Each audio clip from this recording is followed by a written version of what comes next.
आइए जानते हैं आज की कुछ अंतर्राष्ट्रीय खबरों को। पहले एक नजर आज की हेडलाइंस पर। 12 लाख तक इनकम टैक्स छूट, झूम गया देश, इतनी खुशी, रिएक्शन देख डांस करने लगेंगे आप। निर्मला सीतारमण ने बजट के दिन पहनी गोल्डन वर्क वाली जो सफेद साड़ी, जानिए उसका बिहार कनेक्शन। महाकुंभ में मौतों पर धीरेन्द्र शास्त्री बोले, वे मरे नहीं मोक्ष पा गए। ममता कुलकर्णी ने किया बड़ा खुलासा, ये थी उनके बॉलीवुड से गायब होने की असली वजह। योगी नैतिक रूप से जा चुके हैं, राजनीतिक रूप से भी चले जाएंगे। महाकुंभ हादसे पर अखिलेश का यूपी सरकार पर हमला। इजराइल के कैद से 183 फिलिस्तीनी हो गए आजाद। डोनाल्ड ट्रंप के एक फैसले से 1000 बांग्लादेशियों पर टूटा मुसीबतों का पहाड़। जोमैटो से मारुति तक बजट में एक ऐलान, फिर रॉकेट की तरह भागने लगे 10 शेयर। शर्मनाक, लाइव कॉन्सर्ट के दौरान सेल्फी लेने आई फैन को उदित नारायण ने किया किस, वायरल हो गया वीडियो। और श्रीलंका के घर में ऑस्ट्रेलिया का हल्ला बोल। वित्त मंत्री निर्मला सीतारमण ने पेश किए गए बजट में मिडिल क्लास को भारी राहत दी है। इसके तहत अब 12 लाख रुपए तक की वार्षिक आय पर कोई भी टैक्स नहीं लगेगा। इससे मिडिल क्लास के लाखों लोग राहत की सांस ले सकते हैं। ये फैसला सरकार की टैक्स नीति में एक अहम बदलाव का संकेत है, जो आम आदमी की वित्तीय स्थिति को बेहतर बनाने में सहायक होगा। इस नए फैसले के बाद 12 लाख रुपए से ज्यादा आय वालों के लिए नया टैक्स स्लैब लागू किया जाएगा।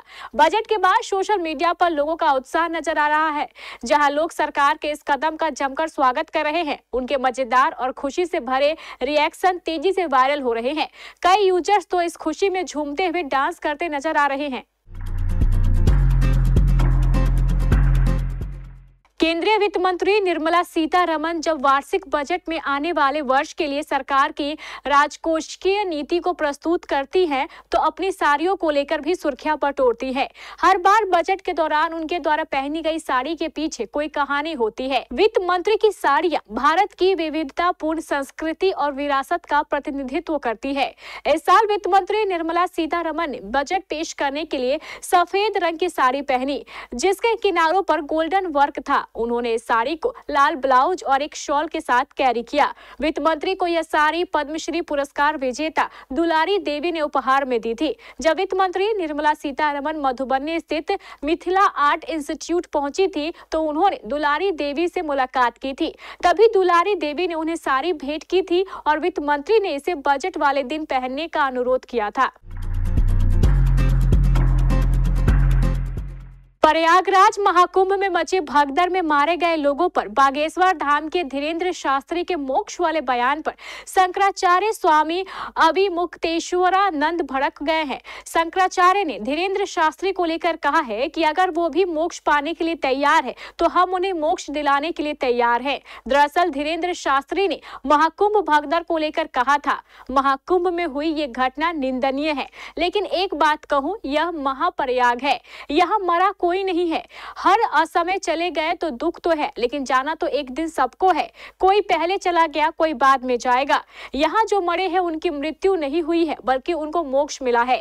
धीरेन्द्र शास्त्री के बयान पर शंकराचार्य स्वामी अभिमुक्तेश्वरानंद नाराज हो गए और उन्होंने कहा कि अगर उन्हें भी मोक्ष पाना है, तो हम उन्हें भी मोक्ष दिलाने के लिए तैयार हैं। बॉलीवुड की फेमस एक्ट्रेस ममता कुलकर्णी, जो काफी लंबे समय से मीडिया से दूर थी, हाल ही में भारत वापस लौटी और एक बार फिर सुर्खियों में आ गई। 2025 के महाकुंभ के दौरान किन्नर अखाड़े में संन्यास ग्रहण करने के बाद उन्होंने महामंडलेश्वर की उपाधि प्राप्त की।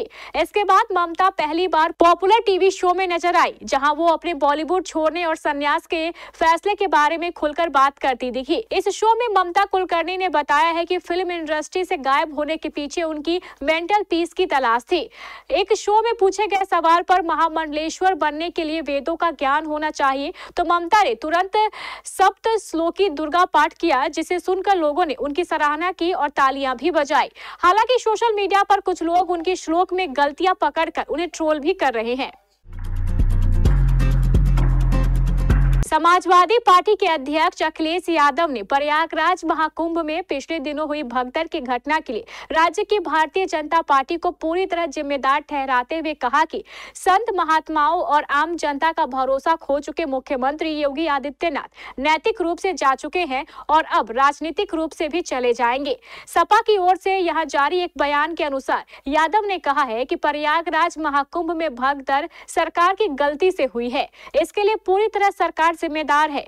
अखिलेश ने कहा, भाजपा सरकार अपनी नाकामी छिपा रही है, भगदड़ में जान गंवाने वालों की सही संख्या नहीं बता रही है। भाजपा सरकार मृतकों की संख्या इसलिए छिपा रही है जिसे उसे मुआवजा नहीं देना पड़े। यह सरकार की संवेदनहीनता है। यादव ने कहा, अब तो संत और धर्माचार्य भी महाकुंभ की अव्यवस्था और सरकार के झूठ पर खुलकर बोल रहे हैं। संत महात्मा भी मुख्यमंत्री जी के झूठ से दुखी है। सभी लोग कह रहे हैं कि मुख्यमंत्री जी झूठे हैं, सरकार झूठ बोल रही है, परिजन अपनों के लिए परेशान है, सरकार मृतकों और घायलों की संख्या छिपा रही है। गाजा सीज फायर समझौते के तहत हमास ने 3 इजरायली बंधकों को रिहा कर दिया है। इस रिहाई के बाद इजराइल ने भी फिलिस्तीनी कैदियों के एक समूह को रिहा करना शुरू कर दिया है। सीज फायर समझौते के तहत गाजा पट्टी में 15 महीने से जारी युद्ध रुक गया है। ओफर सैन्य जेल से 32 कैदियों को लेकर एक बस पश्चिमी तट के लिए रवाना हुई। लगभग 150 अन्य कैदियों को गाजा ले जाया जा रहा है या निर्वासित किया जा रहा है। फिलिस्तीनी अधिकारियों के मुताबिक 183 फिलिस्तीनी कैदियों को रिहा किया गया है। उन्होंने बताया है कि इन कैदियों में लंबी अवधि की सजा या आजीवन कारावास की सजा काट रहे कई लोग और गाजा पट्टी के 111 लोग शामिल हैं। इन लोगों को 7 अक्टूबर 2023 के बाद गिरफ्तार किया गया था और बिना सुनवाई के हिरासत में रखा गया था।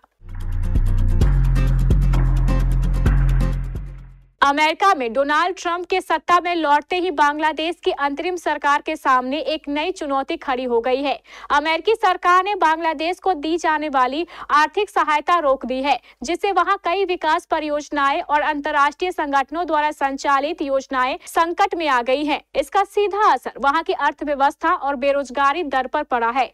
अमेरिका की तरफ से दी जाने वाली वित्तीय सहायता अचानक क्यों बंद कर दी गई है, यह सवाल अहम है। इसके कुछ प्रमुख कारण हो सकते हैं, जैसे बांग्लादेश में लोकतांत्रिक प्रक्रिया को लेकर अमेरिका का चिंतित रहना, चुनावी प्रक्रिया में पारदर्शिता की कमी अमेरिकी प्रशासन को परेशान कर रही थी। बांग्लादेश में चीन के बढ़ते निवेश और प्रभाव को लेकर अमेरिका सतर्क था। अमेरिका नहीं चाहता है कि बांग्लादेश पूरी तरीके से कूटनीतिक पकड़ में चला जाए। बजट वाले दिन शेयर बाजार भले ही फ्लैट लेवल पर क्लोज हुआ हो, लेकिन वित्त मंत्री निर्मला सीतारमण के संसद में बजट पेश करने के दौरान क्लास के लिए इनकम टैक्स में कई छूट का दायरा बढ़ाया गया, तो इसके बाद कंजप्शन शेयर ने अचानक दौड़ लगा दी। जोमेटो से लेकर मारुति तक के शेयर उछल गए, तो वहीं टाटा कंज्यूमर और नेस्ले इंडिया के शेयर ने भी रफ्तार पकड़ ली। बजट का शेयर पर खास असर देखने को नहीं मिला और सेंसेक्स निफ्टी ने दिन भर सुस्ती में कारोबार किया और अंत में फ्लैट लेवल पर क्लोज हुई। बीएसई सेंसेक्स 77,637 पर खुला और कारोबार के अंत में 5.39 अंक की मामूली तेजी लेकर 77,506 पर बंद हुआ। वहीं दूसरी ओर निफ्टी 26.25 अंक फिसल कर 23,482.15 पर बंद हुआ। बॉलीवुड के दिग्गज सिंगर उदित नारायण को एक वीडियो वायरल होने के बाद सोशल मीडिया पर लोगों के गुस्से का सामना करना पड़ रहा है। दरअसल क्लिप में वह अपनी परफॉर्मेंस के सेल्फी लेती हुई एक महिला फैन को होठों पर जबरदस्ती किस करते हुए नजर आ रहे हैं। बिना तारीख वाले वीडियो में उदित नारायण, अक्षय कुमार और रवीना टंडन पर फिल्माए गए मशहूर ट्रैक टिप टिप बरसा पानी पर परफॉर्म करते नजर आ रहे हैं। तभी एक सेल्फी लेने आई महिला फैन ने पहले मुड़कर उनके गाल पर जिसके बाद सिंगर ने उसे होठों पर किस कर दिया। इसके अलावा एक अन्य महिला ने गायक को चूमने और गले लगाने की कोशिश की, तब सिंगर ने उनके गाल पर चूमा। शो के वायरल वीडियो के अनुसार गायक ने महिला फैन के होठ पर चूमा, जो अब वायरल हो रहा है। गायक उदित नारायण के बेटे आदित्य नारायण ने इस पर कोई टिप्पणी नहीं की है। हालांकि सोशल मीडिया यूजर्स ने इस पर गुस्सा जाहिर किया है। ऑस्ट्रेलिया क्रिकेट टीम ने श्रीलंका के खिलाफ पहले टेस्ट मैच में बैटिंग और बॉलिंग में दमदार खेल दिखाते हुए धूम मचा दी। कंगारू टीम ने पहले टेस्ट मैच में श्रीलंका को पारी और 242 रनों से हराकर सीरीज में 1-0 की बढ़त बना ली है। इस मैच में श्रीलंका की टीम की अपने घर में ऑस्ट्रेलिया के खिलाफ बुरी तरीके से फेल रही।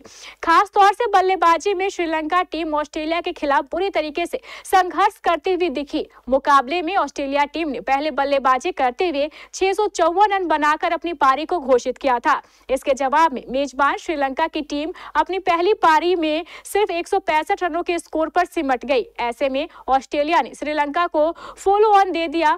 फॉलो ऑन खेलते उतरी श्रीलंका टीम ने दूसरी पारी में कंगारू टीम को कुछ समय के लिए जरूर टक्कर देने की कोशिश की थी, लेकिन मैच को बचाने के लिए काफी नहीं था।